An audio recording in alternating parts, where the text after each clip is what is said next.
everyone, Hungry Reader here.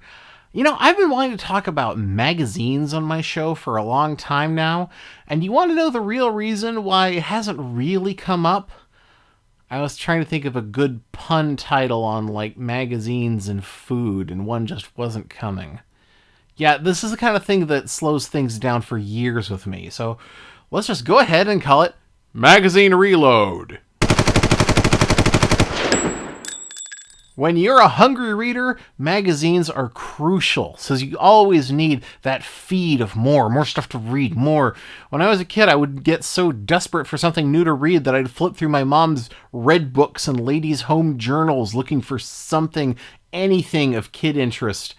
Usually I ended up reading the kids say the darndest things part, but no magazine has ever meant as much to me as Cricket magazine. Now the cover says, the magazine for children.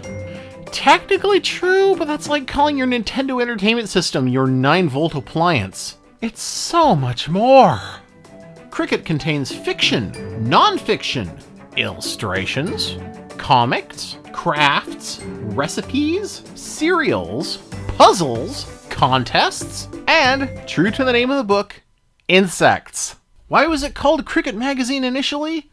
That I have no idea. But the magazine earns its name by being hosted by a cricket, and about 25 other bugs as well. I chose this particular issue for my very first Cricket review because it actually includes an introduction to all the characters. Introducing every buggy! Yes, every buggy. They use that a lot here. Yeah, I'll bet you thought every pony was really original, didn't you? First up, we've got Cricket and Ladybug, who are kind of a classic comedy team. Cricket is our cheerful protagonist whose biggest fault is a tendency to be conceited, who usually plays straight man to Ladybug, for whom being conceited is one of her good points. Sometimes there's a bit of romance implied between the two of them. I don't know, they're bugs, they can do what they want. Also notice the tiny little kitty next to Ladybug. This is Pussy Willow, who is in fact an actual Pussy Willow that came off a branch. Things get weird in these stories. Then there's George, the snooty earthworm whose tail is a much better company than he is. I like to think that Tail would speak with a female voice as a kind of a nod to worms being hermaphrodites. Then there's Muffin, a British beetle.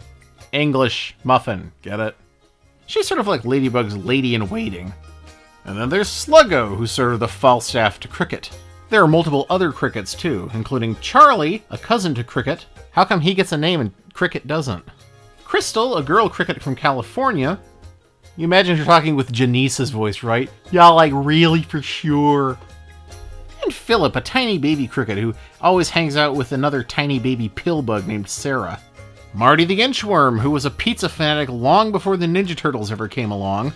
And some grown-up characters, Mimi the Spider, Marianne and Anna the Ants, Professor Ano, a Japanese beetle, who is of course named after the real Professor Ano, the famous puzzle maker.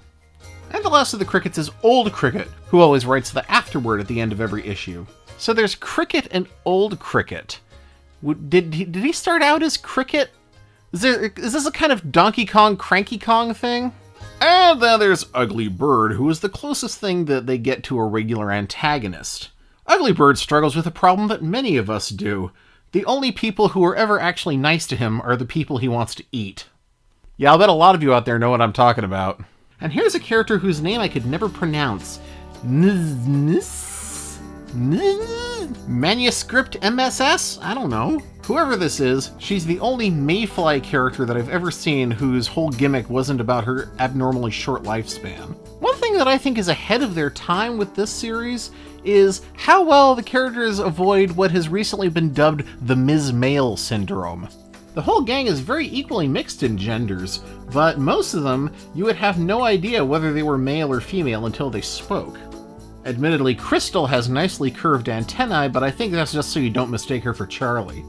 There is this one character, Winky the Glowworm, who has pretty out-of-sight eyelashes. Bet they're fake! Now, the comics are always drawn in the margins underneath the Letterbox and Cricket League columns. The format is interesting because it doesn't happen in panels. It's just one long conversation, and every bug takes a turn saying one line. And it's usually always in the same order. Cricket and Ladybug start out first, And then you have some other bugs, and then Muffin and Sluggo start out the next page, and the last person to speak is always Ms. Then midway through the magazine we get Cricket and Ladybug, which is a half page dedicated usually just to Cricket and Ladybug. So that was the first part I always read in every issue.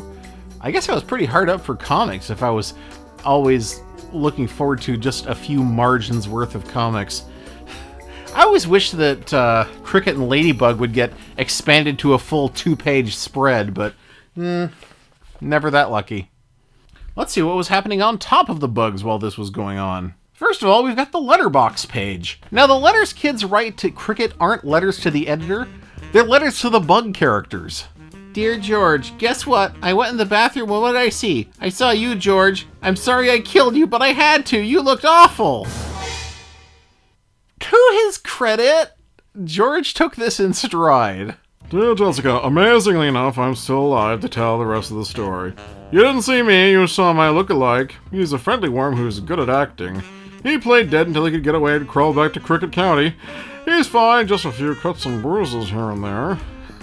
You were very gracious, George, but you know it's okay to tell her next time don't step on worms. Then there's the crossword puzzle, or crossbird puzzle, because each one is hosted by Ugly Bird, usually with Ladybug and Marty providing Statler and Waldorf-esque commentary.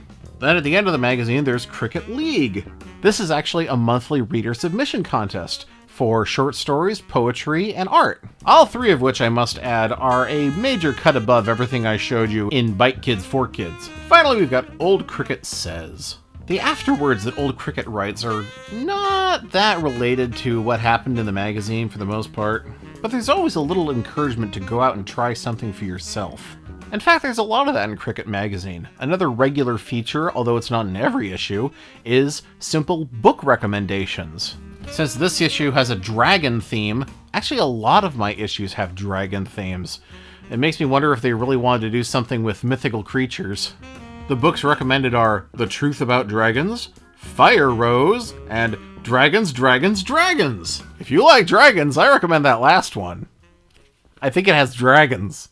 This issue also has a selection from the book The Stories Julian Tells, which was a favorite of mine as a kid. It's the story of the pudding like a night on the sea. A wonderful pudding.